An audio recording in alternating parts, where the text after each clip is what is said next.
We interrupt your regularly scheduled program to bring you another episode of We Can Help with Dave and Woody, already in progress. So you looked at the sun all day today without any sunglasses. Well, I got these new glasses and they're transitional. And I asked the guy, are they going to turn into sunglasses? And apparently, Not eclipse sunglasses. oh, I didn't know that. All right. So no wonder you can't see tonight. What are you talking about? Am I looking the wrong way? All right. That was the fun part. Okay. So, hey, we're back, folks. Welcome back to another episode. By the way, this is episode number 153 of We Can Help with Dave and Woody. We got a special thing going on tonight. We've promised the start of a new series called Life Loyal. Life Loyal, by the way, is a new recurring series from We Can Help with Dave and Woody featuring conversations with Sigma Chi alumni whose fraternity experience helps shape lives of leadership, service, and success. Every story is different from moving on, but the bond is always the same. Sigma Chi, we're talking about. And tonight, we are honored with our first episode of Life Loyal. I have a very special guest with us tonight. You may know him, Jeff Borysiewicz. And Jeff is a special guest to both Woody and I because he is yet an Eta Pi chapter Sigma Chi, a graduate of University of Central Florida with a business administration degree. And if you don't know who Jeff is, but for those of you that do, you know, he's the founder and owner of Corona Cigar Company. And it has scads of locations. Let's see if I've got them right here. We're in Orlando with the Sand Lake store, the Drew Estate Lounge. He's in downtown Orlando with the Diamond Crown Lounge. I was just there with my brother and is that where the picture's from? Okay. Yeah, right out front there on Orange Avenue. He's also in Lake Mary, Florida, just north of Sanford. That's where MP, what's his name, MP5? Oh, yes. MK5 probably goes whatever, up there. Yeah, whatever his name is. Lake Mary, the Monte Cristo Lounge. And then he's got a store over in Tampa at the Diamond Crown Lounge and a brand new facility. Well, brand new. How many years is it now? It's been open. About 4 years. Well, seems like it's brand new. Right on top of it, Dave. I was just, that's the only, so I've been to Sarasota and that's called the El Satimo Lounge. And I was just there, I guess it was almost 2 years ago. Mm-hmm. But I have not been to Tampa. So not to the Tampa Lounge. Isn't that bizarre? Now, do you have to make rounds to all these stores? How regularly? So I used to. The one piece of business advice that I always give young entrepreneurs is you want to try to make yourself redundant in your own company. Mm-hmm. And so whenever you're starting a new location, you got to be there a lot. But the whole idea is to get the groundwork set up so that the store doesn't need you, and that make sure you got good people in charge and empower them to make decisions. And so that, make yourself redundant if you can. That's why I just had that conversation. I'm hiring for a new position, and a person asked me today about moving up. I said, my goal is to have you replace me, is what I said, because that makes life easy for me then. So. Very true. All right, I don't want to leave this off the table. We got two more things we want to talk about because I think, Jeff, at the end of the day, you're actually a farmer at your true blood. That's where you come from, because he owns Florida Sun-Grown FSG Tobacco Farm in Claremont, and then also FSG Florida Sun-Grown Beef. How many head you got in your herd? We have about 400 head of beef cattle. Mm-hmm. Yeah. Isn't that the number one industry in Florida now, cattle? No. I would have to say tourism is number one. Oh, for sure. Okay. Yes. But the cattle industry is getting smaller and smaller just because of, they always say the most profitable crop to plant in agriculture is houses. And we're losing more and more farmland. Yeah, I used to go out there. It is what it is. Claremont in my field technician days, and it was the Orange Tower was out there, right? The old Citrus Tower. Citrus Tower. Thank you. Yeah, and I always dreamed of putting up a golf course out there with using that tower and everything. But that's how I remember Claremont. Well, that's what's around there now: golf courses and housing developments around it. Yep.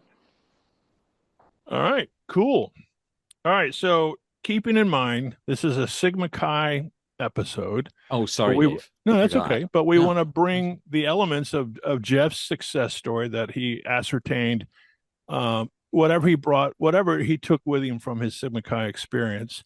I know I forgive me, Jeff, I should ask this in the pre-show. Do you still have your mother with you? Is she still alive? Yes. I was just with her the other day. Okay. Well, please pass my regards on to her. But I know he had strong parental influence in his life, which probably shaped much of his work ethic. I know knowing his father on a firsthand basis was an incredible source of work ethic for knowledge for me, even on limited basis that we worked together. But we got a couple questions we want to start off with. In the beginning, and I don't know if I know this answer, but every great story has a starting point. What led you to the University of Central Florida, and how did Sigma Chi become part of your college experience? Do you remember that? Yeah, so I started working at a very young age, and my father had a gas station in Pine Hills, and then later uh, we opened a larger shop just down the road from it. So I was involved in a family business. Now, my older brother and older sister both went off to college. One went to Tallahassee, one went to University of Florida. But I was working side by side with my dad, and I wanted to continue to work in the family business and go to college at the same time. I never really was cut out to be just a full-time student. I kind of got that sense hanging around you in college. Yeah, my mind is just not geared to take 15 to 18 credit hours. So I need a like a work-life balance. For me, I needed a balance of school and work. So that's why I went to UCF. And so I was able to continue to work in the family business and go there. Now, the big thing for me is I moved out of my house when I was 18 years old. And the only reason I was able to move out of the house and over to the campus was because of Sigma Chi. I remember when Rush Week was going on, I went to all the different fraternities. And there were 3 fraternities that I forgot what they called it. After you went to Rush, they'd send an invitation for you to become a brother. And it was Lambda Chi, ATO, and Sigma Chi. Yeah. And I chose Sigma Chi because I saw it as more of a diverse group of guys from just a lot of different personalities. It wasn't the jocks. It wasn't the guys that were a total bunch of drunks, like jumping off a roof into a pool or whatever, or one that was just like handing out invitations to everybody. So I was attracted to Sigma Chi, and one of my pledge brothers, Steve Hansman, his mom had a duplex there, had 3 bedrooms, and there was 4 people there. And Steve asked me if I wanted to be his roommate. I was number 5. So I was able to move out, and my rent was $75 a month. You got a deal, man. I try to tell my kid, I try to explain. I think we're paying like $1,100 a month right now for my son. And I'm like, dude, I was paying $125 a month, and that included utilities. Yeah. So this didn't include utilities. But what I'm getting at is that, Sigma Chi is actually what opened that door and had a relationship with new brothers. Because like when you go to it, I mean, UCF was a huge school when we went to it.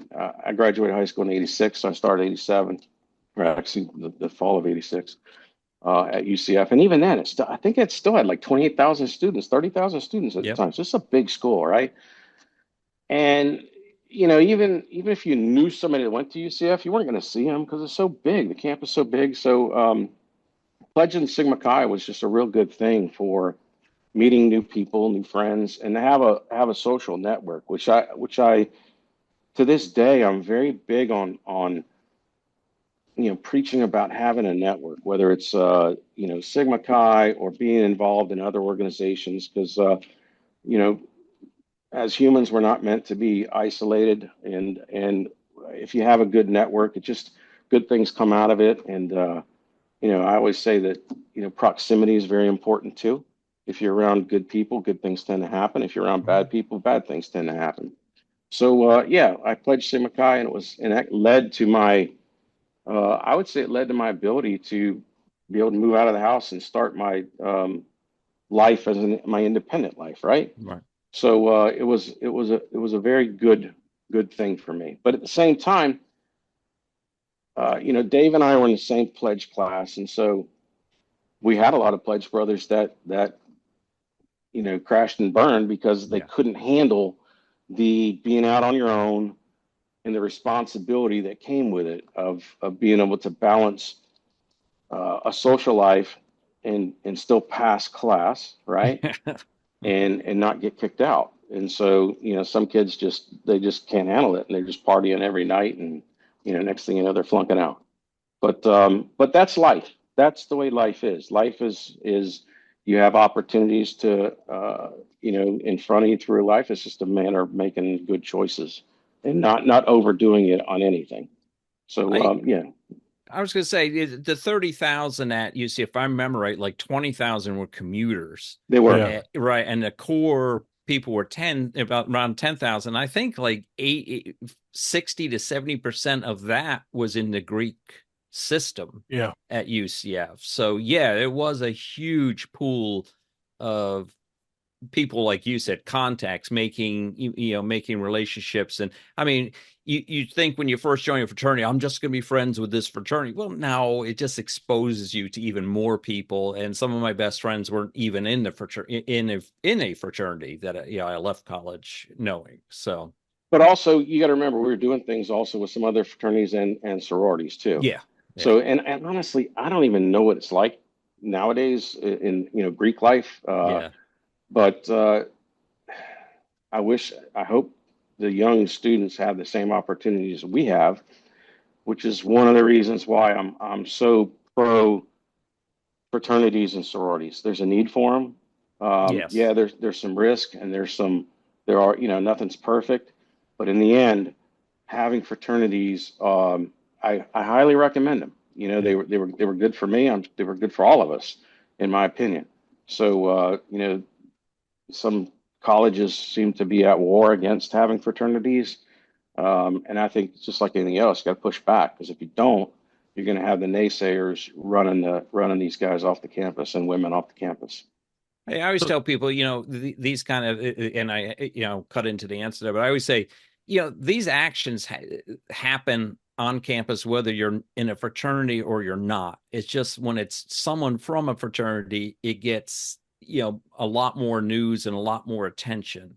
And so, not that behavior should exist at all, but it's not the fraternity creating that behavior. It's the person creating that behavior. Ultimately, the person's responsible. Yes. And I want to unpack something. You started down a path on leadership.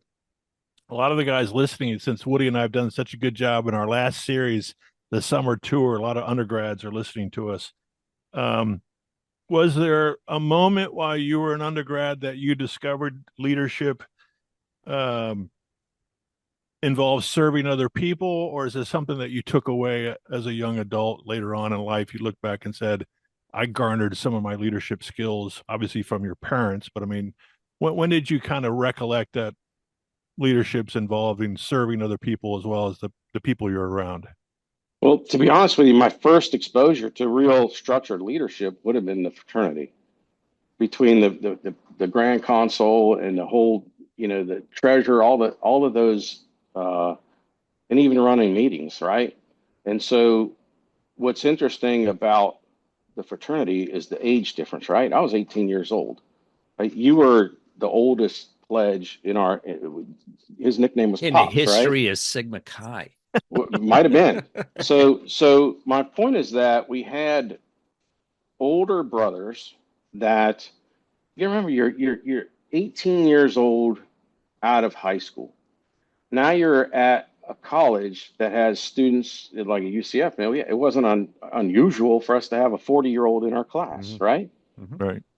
So you're exposed. You kind of grow up quickly if you're around other grown-ups, right? And so Sigma Chi had that leadership. I mentioned it before, between Dave Melnick, or I'm saying Tim Melnick looked kind of old. I don't know what his age was, to be honest with you, but Tim looked a lot older than us, and he was our grand consul, right? And he was a big guy. So when he was kind of like, hey, if pledges were doing some dumb stuff, it was like having a older figures saying, hey, y'all need to straighten this shit out, right? You can't be doing this, whether it's, getting bad grades or, doing dumb things and drinking all night and not going to school, whatever. So we had structure in our fraternity. And what I bring up is that I think that structure somehow, if it's not passed on, one thing I see from the military is constantly training the next guy to take your job as well. And so we had to make sure that the fraternity is always teaching the next freshman class or next pledge class. You're going to be the future leaders, right? And you have to teach them how to recognize, a student that might be getting off track here, or a pledge brother that might be getting off track, or even a brother. That's what Brotherhood's about, right? Brotherhood's about supposed to be able to help people, even though they may not be asking for help, but you can see, hey man, I don't know if I would make that decision. I don't know if you should do that. I don't know if it's a good idea to go drive your car into the lake and see if it's going to cross it. You know what I mean? I mean, these are dumb shit the kids do, right? Right. So this is the kind of things that, that you have to have instilled in either a senior level or with its age or whatever. But we need to make sure that those are passed on. Now, I'll say another thing, right? I had both my mom and dad in my life. I had very good discipline, very good parents. You got to remember, not every kid goes to school that comes in are 18, 19-year-olds. They may have never, ever had any real guidance, right? They could have been left for the last 18 years doing their own thing and not always making the best decisions. So if you're around other brothers that can say, hey, I don't know if I would quite do that, might not be the best decision or whatever. Even having peers that have a good head on their shoulders, that moves the whole group in the right direction. So there's a lot. That's why I keep saying there's a lot of good that comes out of these fraternities, and you're assuming that an 18-year-old may have had these exposures. You have, for example, I don't know if we had any Eagle Scouts in our fraternity, but if we did, I'm sure we did. Yeah. But if we did, those are these kids have had probably at least 10 years or more of discipline and learning, how to lead and morals and all that other stuff. So that person, once they're in the fraternity, they can kind of pass that knowledge along to the other brothers, right? And that's what a fraternity is about. Or a guy that, this guy knows how to work on cars and this dude's car is broke and he doesn't even know how to change a tire because he never was exposed to it, right? Well, that's what the Brotherhood's about. Teaching, because you got to remember, when you're 18 years old, man, you're still figuring a lot of stuff out. It's your first time where you haven't had mom or dad there to sew a button on your shirt. Or these are little things that we might joke about now. But in reality, when you're 18-year-old and you move out of the house, you've never even done this before because mom always did it, right? Right. So that's why the fraternity, in my opinion, is that going to college is more than just going to, chemistry, biology, and accounting and all that other stuff. You're trying to learn how to be a man or a woman and grow up. Yeah, it's the first place I actually saw what I call, you do this in business, succession planning, where you're trying to build your bench. You've got management, we don't have to go into detail, but you've got managers that you've groomed and brought along so that you've got a bench that you don't have to be there every waking moment. And that those skills have to come from somewhere. Either you learn them quickly by fault or you get taught along the way. And I think the fraternity, in hindsight, instead of being somewhat the class clown a lot of the time, I wish I'd have got myself into more of a leadership role. But as you were kind enough to say that maybe my age, the way I came in, I already had some of that from my life experiences, and credit to my parents as well that brought me into the world with a mindset of being accountable and a work ethic as well. Doesn't say a lot about me, I guess, but yeah. But how old were you, Dave, when we were like I said, I was 18. So when you pledged, how old were you? 30. Hold on. 60? He's doing the math. 1987 minus 1963. 24. Really? I didn't realize you were that old. Okay. Yeah. Now remember, he's around a bunch of 18-year-olds. Yeah, I know. Right? So what I'm telling you is that having, and also, besides Dave's age, he's a very level-headed guy, right? So you need people like that if you see somebody doing something stupid, right? Like, I mean, you see videos of guys letting off massive fireworks in the kitchen of a house. And it's like, what did you think was going to happen? You burn the whole place down, right? And it's like, you're old enough to know that this is what happens when you do something like that, right? But this is what 18-year-olds do when the first time they move out, right? Unless you got a guy like Dave Thea saying, what the hell are you doing? So anyway. Well, Dave always egged me on. I don't get, no, I'm just kidding. Well, my journey, you know, I tell people I lived in reverse. So I had already lived abroad in London and on the continent for a year before in 1984. I'd lived a year abroad, which brings a whole nother, you know, series of growing up.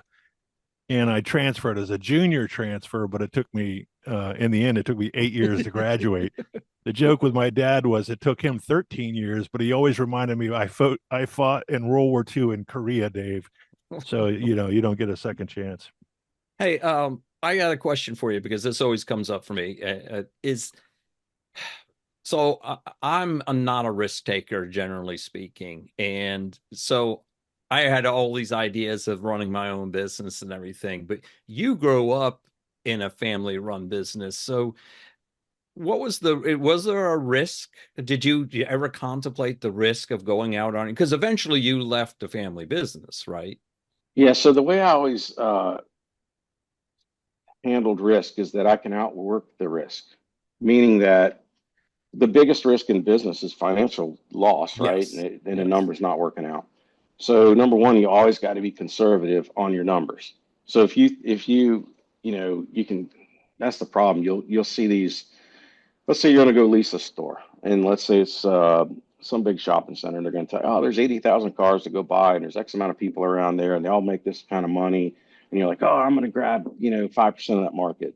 And then you run your numbers, and it's like, all right, what you really should do is, can you make it if you grab 1% of the market? Right. And can you make it if your rent and your expenses are twice as much as what you thought? Okay. And if it still works out, if you can still make those numbers pan out in that situation, you can avert that risk. And because also you might think you're working 8 hours a day, which you're not going to if you're starting your own business. But even if it was 12 hours a day, you're like, well, if I have to grind it out and I got to work 18 hours a day, can I do that to get me through this hump? And that might be 4 years of doing that kind of stuff. That's what I did. And so I always was like, I can work myself out of the risk, and never put myself in there where I couldn't dig myself out of that hole. So I think a good strategy. Yeah. As long as you know that you're like, I can do this if I can dig. Right. His battery went dead, so we'll cover for him while he gets a new Bluetooth headset. Yeah, but there he is, I think. Yeah. Hold on a second. No problem. So that, yeah. We hear you. All right. So I'm just not going to use my little. There you go. I'll use this thing. So anyway, so that's why because I'm hoping there's some entrepreneurs listening to this right now, because I've spoke a few times at UCF, like the business. There's like a business club and stuff there. Yeah. And entrepreneurship is critical for this country. It's really important because that's where a lot of the creative things come from, and eventually, big companies buy them. But most of the risk taking and creativity, the guys that build a better mousetrap tend to be entrepreneurs, and we need that entrepreneur spirit. And one of the biggest things that works against entrepreneurs is fear, right? And but if you do your due diligence and you know that you're capable of doing this, you should. I don't even use the word take the risk. I say take the opportunity, and then if it doesn't work out, I mean, you will go through life saying, at least I tried, or you might try your second or third business after that. Right. If you never try, you might be thinking about that later on in life. And also, I am. you got to do it when you're young. I'm telling you right now, you've got to do this when you're young, because when I started, I was living on 4 hours of sleep because I was working at the auto center all day and working on Cigar at night. I literally slept on the couch. And the reason I slept on the couch is so I wouldn't go into deep sleep. So, but that's why I say you can grind yourself through it. And so that's what you got to do. But on the other thing is too, I think entrepreneurship is probably at an all-time low. Yes. So the competition is not going to be as stiff as it used to be, and the opportunity is greater than it used to be. And when I say the opportunity is greater than it used to be, with the advent of social media, you can do a lot of free advertising that used to not be available for guys in my generation. We didn't have Facebook or X or YouTube that we could, sit there and create content. The only way we could get our message out was by paying for advertising. You had to pay either newspapers or magazines or radios, direct mail, all that stuff. All that. Yeah. And every one of those things costs money. Yeah. And so you can bury your business before it gets started. But now I don't care what your craft is. If you're good at it, there is literally people that want to watch it online. I mean, I'm sure you guys have probably seen these videos on Facebook of this guy that trims hoofs. You've seen this. What's that guy's name? The Hoof GP. Yeah, right. Watch that guy, the cow. Yeah. So he comes on at like you're scrolling to crack me up 1 a.m, and here it is, the Hoof GP. Now, who would have thought you'd become an internet popular dude trimming cows' hoofs, right? That's funny. But there you go. We didn't have those opportunities in the past. Right. And here I can go on and on and on, like the bearded butchers. These are guys who live out in a rural area. They're cutting meat. Their dad did it, but he never had the chance to put it on YouTube where people wanted to see these skills. Right. And so there's more. I'm just telling the young people out there, man, I'm telling you, there's opportunity in this country. You just got to find it. You got to find it and become good at whatever it is you're doing, become the best at it, be passionate about it. And man, it can be done. I'm telling you, it can be done.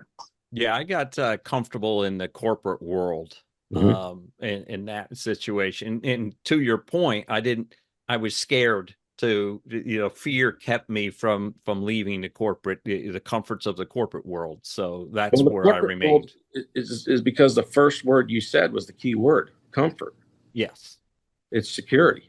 Yeah, it's good money. It's, and big companies tend not to, go out of business on the next pay period. So, and there's something but there's a reward for that too. Yes. The difference is when you're younger, you didn't have to work 80 hours, 100 hours a week. Right. In the corporate world. You don't have to do that. But when you're starting out as an entrepreneur, you are going to grind it out hard for 5 to 10 years. Right. I mean, I'm talking hard. But it's something you enjoy, you hope, and it comes a little easier to grind, but not that easy. I understand. Well, when you get older, you have limitations. And also, I started when I didn't have kids, but the fact that once the business was successful and going, then I could raise my boys and spend a lot of time with them. The trade-off is if you get out of college and you start a family, it's a little harder to start the business. You still can be done. And it can be done, especially if your wife is supportive and involved in it. But that becomes a challenge as well. Understood. Yeah, I always tell people you need to. Sorry, Dave, I cut you off again. I always tell people that's another message I give people is that you're a team, and if you're both not on board with this environment, then it's not going to work. Yeah, that part of your life's not going to work. So talk a little bit, Jeff, about that family balance. I myself, a small business entrepreneur, 35 years self-employed all my life. And I will speak to the conversation we're having with Woody, and Woody's a good sounding board. I spent a long time trying to convince my friends, you should be doing what I'm doing because the risk reward is so rewarding. But what I learned was, I don't know if it's in our DNA, Jeff, or what it is, not everyone, and we talk about in the fraternity, different talents, temperaments, and convictions. And there's a lot of truth to that. It's not to say that everyone can't do what we're doing or have done, and some of us had greater success than others. But the reality is, it's okay if you choose one path or the other. But what I've learned in life is I can't convince all my friends to want to do what I do and go 18 hours a day and go 60 days without pay, knowing that there's something coming as a project down the road. I don't know if it's a DNA structure or what it is, but there's something innate in us that makes it different. So what I wanted to ask you, though, is unpack that family balance a little bit. You've got a lovely wife, Tanya. I know, is she still involved in the activities of the business like she used to be? She's probably more involved in the day-to-day operation of Corona Cigar now than I am. Okay, and then your two boys. You have your oldest boy, Boris. I don't want to give away too much, but he's serving our country with the U.S. Coast Guard, and then your youngest son, Van, is a senior in high school. So, how did you balance as those boys were coming through that ripe age? I know I remember seeing some photos of them being involved in 4-H and FFA, and so that kind of paralleled with your cattle involvement. But how did you balance that with work? That's one of the benefits of being an entrepreneur and being a parent later in life. Because remember, I told you the whole idea is to try to make have everything set up where you don't have to babysit the business. We used to call that in the automotive business the dad syndrome. The dad syndrome is when you're at your business and every employee, any little problem that comes up, they got to go to dad, and dad is the owner, right? You don't want to have that. You got to make sure that your employees are empowered, and if they know the core decision making are based on principles of fairness and doing the right thing and taking ownership of the good and the bad, let them make the decisions, man, and have good people in there. With that, you're not chained to the business, because if you're chained to the business, you're essentially there's a difference between owning a business and owning a job. And if you don't run the business as an owner, you'll be chained to that business. And so you got to make sure you're always working through that. So I did that, right? So as my children, I was always able to, I was the dad that was at the whatever, the field trips when they needed a chaperone. I still do it. I just went to DC with the ROTC with Van's class. So I still volunteer. I volunteer every chance I can when they ask me. And anytime the kids ask me for that kind of stuff, I was always, all right, I'll make it happen, right? So, but spending a lot of time with the kids. But also the other thing is we always took them to work. My son learned how to walk in the cigar store. Literally.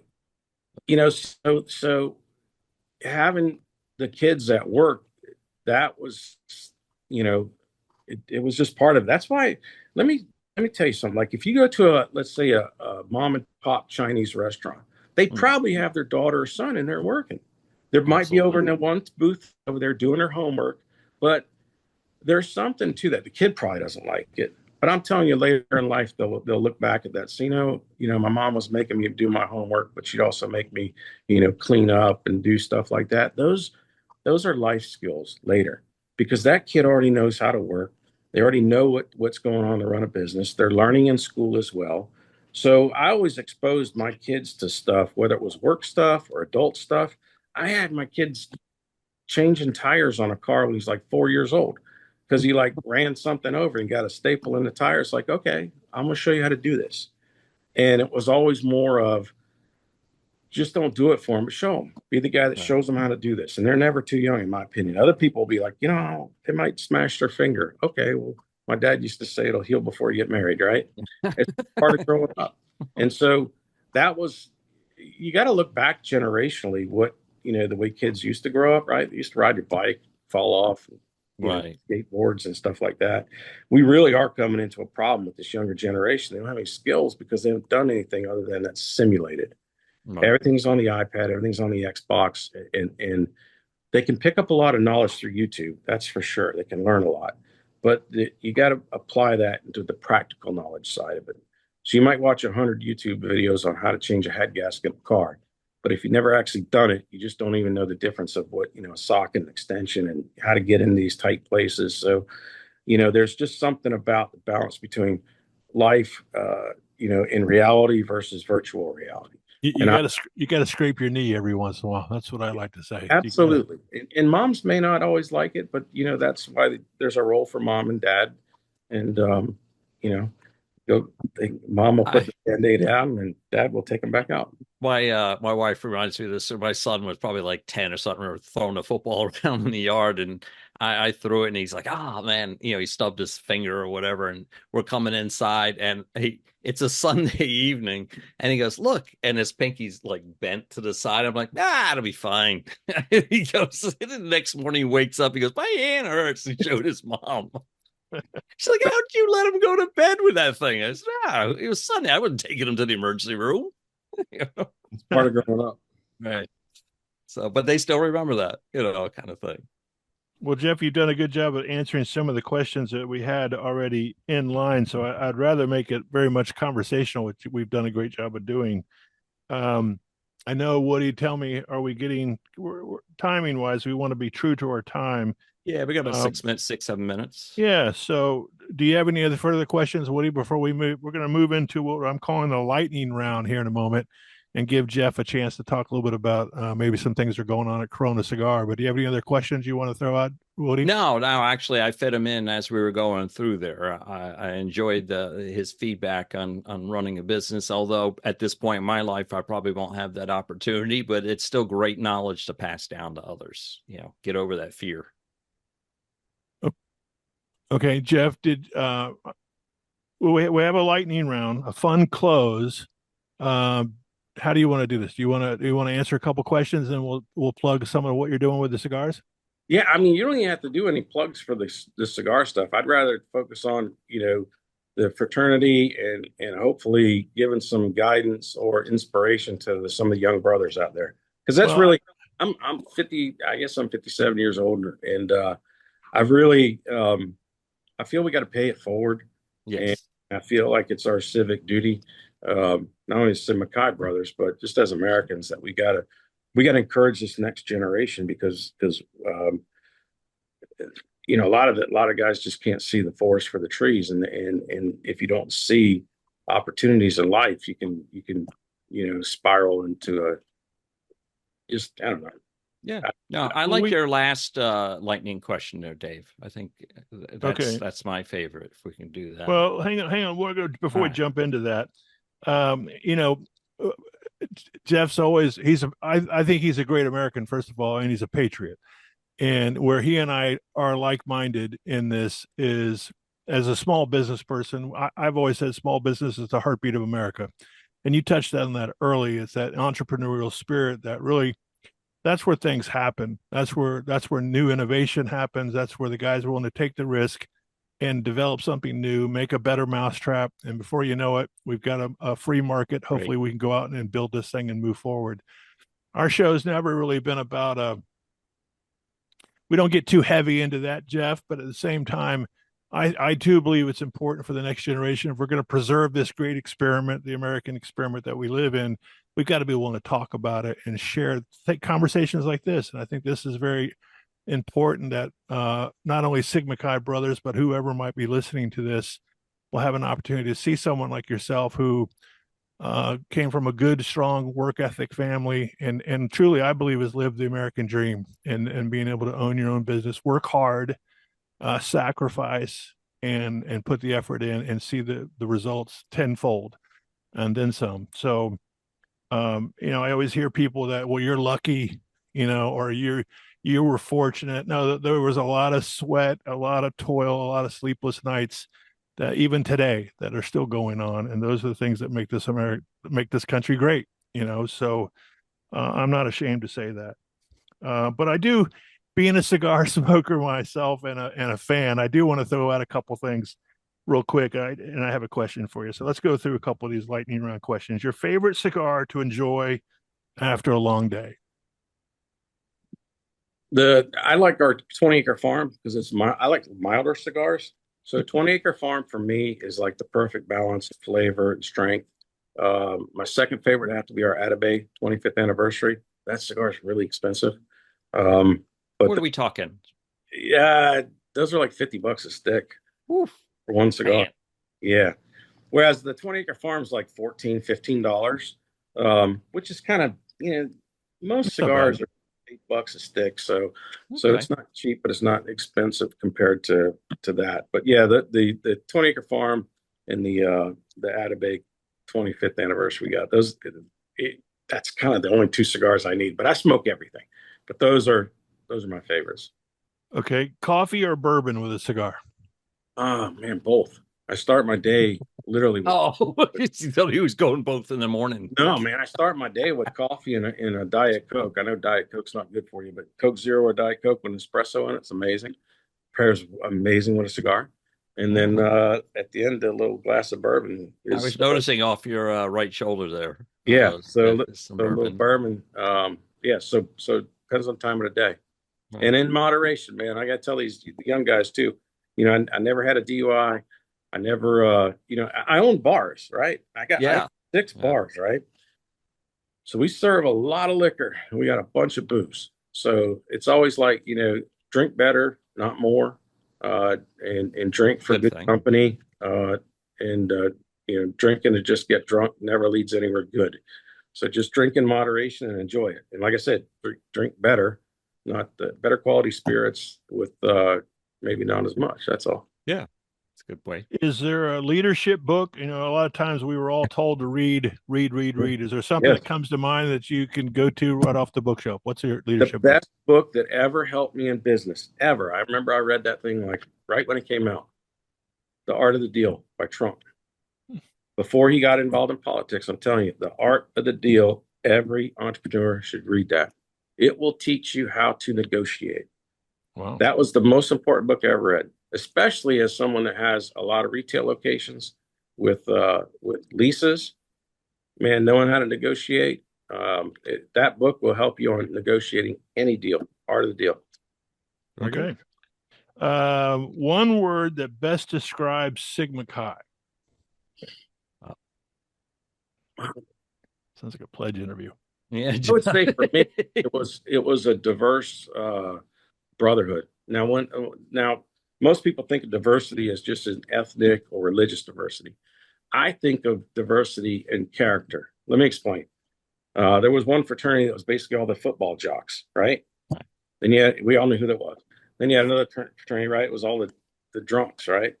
But I remember Sigma Chi, that's what I liked about it. So we had brainiacs, we had athletes, we had run of the mill guys.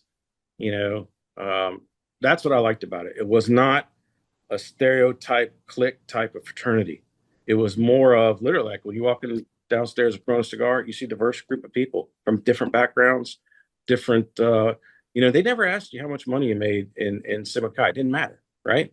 It didn't matter if your dad was a president of a company. It didn't matter. It never even came in the equation. So that's what I liked about Sigma Chi was the diversity of the brothers that were in there. And I hold to that slogan: different talents, temperaments, and convictions every day. I mean, I run across that, and I find myself leaning on that as well. One word that this is kind of crazy, but best describes success. What do you think that might be? Yeah, success. I think that just do you sleep good at night with a clear conscience? That to me is a big deal. Because you could be very successful in business money wise, but man, you might have got it through ill will or whatever, cheating, lying, stealing. I think you can go to bed at night knowing that you've lived a good life and you didn't like I said. See that Sigma Chi and the Norman Shield. This is why it's important too. Let me go back to that too. Not everybody. I went to a Catholic school for the first 8 years, so we had religion every day. So I understood religion, not just Catholic, but we had to learn about other religions too. And some people grow up never have morals instilled into them, whether it's through religion or whether it's through I'm also a Mason and a Shriner now too. My dad was a Rotarian. All of these groups, whether it's fraternities or whatever, they're usually based on moral character, right? You need to learn that you need to be a good moral person, right? Cheating, lying, and stealing is not the way to go. And so I think that's also important in Sigma Chi that the pledges get exposed to that. You could do really good in life. Generally, you're going to do a lot better if you get there, judging by your gut and making sound decisions, not whatever criminal bad decisions. Yeah, like the event we were just at recently. We're looking for men of good character. Yes, I mean, that sums it up. Yep. Okay, Last of the lightning round. Favorite memory from your undergraduate days, and you can't bring up the one that we talked about in the pre-show. For me, it's easy. Dave Theus was Sig the Pig in the back of his Chevy Capri. Yeah, we covered that story on here, and I said we'd be remiss if we didn't bring this up. But for those who don't know, Jeff had a farm, and when Sig the Pig got too big for the fraternity house, the Borysiewicz family was kind enough to let us live his life out on the farm. It did live its life out. We ate it. Well, I mean, it lived its life until we ate it. So Dave and I, we took it. Remember, we took it to the butcher, man, and watched Sig the Pig get slaughtered and processed. We took pictures of it. We took a slide presentation. Yeah, it was horrible. Oh, it was wild. But yeah, but the crazy. Seriously, the East West Expressway used to have toll booths, right? Yeah. Where you give the lady your money if you didn't have quarters. And so Dave said, he goes, man, when I was driving to your house, I had Sig the Pig in the back seat, and I stopped at the toll booth and I had to give the lady $1 for the change. She's like, is that a pig in the back seat? Yeah. Who put that there? Good times. Dang fraternity brothers, always playing games. And it was a wholesome relationship, mind you. There was none of this, no Yes, animal husbandry going on. No, I have to agree with Jeff. That's one of my fondest memories. The whole thing, from its beginning of its life as a piglet till the barbecue. Yes, yeah. It was great memories. That was pretty good. Okay, so one last final question. We're doing great, by the way, and thank you again, Jeff. So when this kind of gets a little mushy here, but when your life story is written, what do you hope people will say was your greatest contribution, not just to your profession, but to your family, your community, and the brothers who follow after you? For me, honestly, make sure I got 2 good boys that will become good fathers and pass this on. Because I'm telling you, everything is about. We're only here for that, whatever, 80 years. Some people less, some people more, right? But you have to look at what these things are passed on from generations, and we got to make sure that we keep having that replacement generation that carries on. Good character goes beyond just being a good person. We have a civic duty and a responsibility as well to the community and to our country. And I think I know this is a problem, because I hear about it from the Rotary Club. I hear about it from the Shriners. I hear about it from fraternal organizations. I hear about it from charities, that they're having a hard time getting new volunteers. They're having a hard time to get people to whether it's donate money or even help. Like my dad was a Rotarian. They used to make wheelchair ramps for people when they get in their house. They just don't. We don't have this replacement going on right now, and if we don't have this next generation taught to take care of, especially their elders, old people that need some help, or just anybody, we've got to pass this on. It's critical. So anyway, that's why I preach that so hard, because I see this as a problem that we're. I fear that our younger men and women are not learning that pass it on mentality.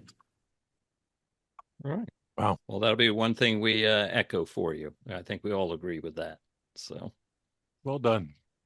All right. Well, I think it's safe to say that we've utilized the clock very well. Yes. And we've plus he has work to do.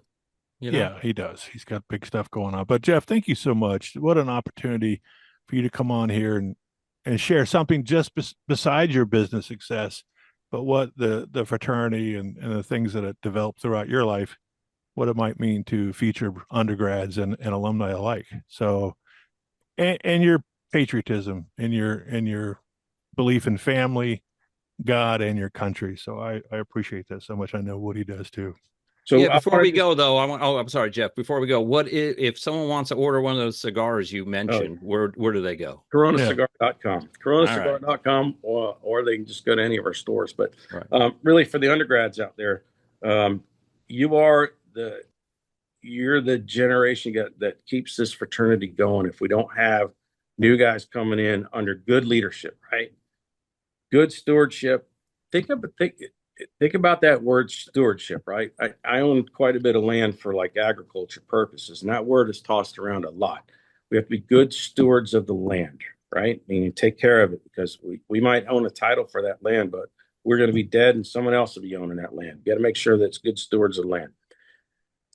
The undergrads, you are the stewards of the fraternity. The fraternity's been around a long time. There's been a lot of men that have gone through this thing. And the only way that this continues on is being a good steward and making sure that we're developing leaders within the fraternity and not doing anything stupid to lose a chapter. Okay? Because it's so hard to start a chapter, and you have 40 years of guys that are 50 years or maybe even 100 years of people that have gone through a chapter, and all it takes is just some really dumb thing to happen. Carelessness. Yep. And we live in a life of, and use this in your personal life too, not just stewards of Semakai. I tell this to my boys all the time. Everybody's got a camera on their cell phone, and whatever action when you're doing, just stop and think for a second. How would this look if it was on the front page of a newspaper or the lead-in story for a news story? If whatever I'm doing is gonna cause embarrassment to my family or my fraternity, or look bad 30 years from now, like Brett Kavanaugh when he's getting his hearing to become a Supreme Court justice. Supreme Court justice. They were bringing shit up from 40, 50 years ago. Whatever. Say, you did this when you were young. He's like, man, if he didn't have his diary or his calendar showing that he wasn't what he was accused of doing, things that you do today as an 18 or 20 or 24-year-old can later on, you might be 55 years old and be ready to become, you might be the next CEO of your company. And then all of a sudden they're doing some deep dive due diligence. And here's this video of you 20 years old doing something really dumb. These things can come back and haunt you 20, 30 years from now. Guys, just think about that. So you're stewards of your own life, you're stewards of your own future, and you're also the stewards of Sigma Chi. So that's my one little soapbox thing that I wanted to try, and if we can get into the heads of our young men, because you guys are great men. If you're Sigma Chi, you've already made a great decision in your life. But let's make sure that chapter can continue on for the next generation of guys that are coming through your pledge class. Love it. I can't say any better than that. With that, my friend, my brother, we're gonna close up and let you get back to your life, to your home life. I gotta find the button though, so bear with me. Yeah, he's awful at this. Okay, so I'm gonna fire up the cigar now. There you go. Yeah, fire it up there. All right. Again, thank you for tuning in. This is Life Loyal. This will be a reoccurring segment. Tune in, share this with a friend, follow us on YouTube. If you haven't done so already, subscribe and follow along on YouTube. And you can find us on iHeartRadio, Spotify, and Spreaker. Again, Jeff Borysiewicz, Eta Pi Chapter Sigma Chi, Corona Cigar Company. We appreciate you so much, and guard well, my brother. We'll talk to you soon. Thanks, guys.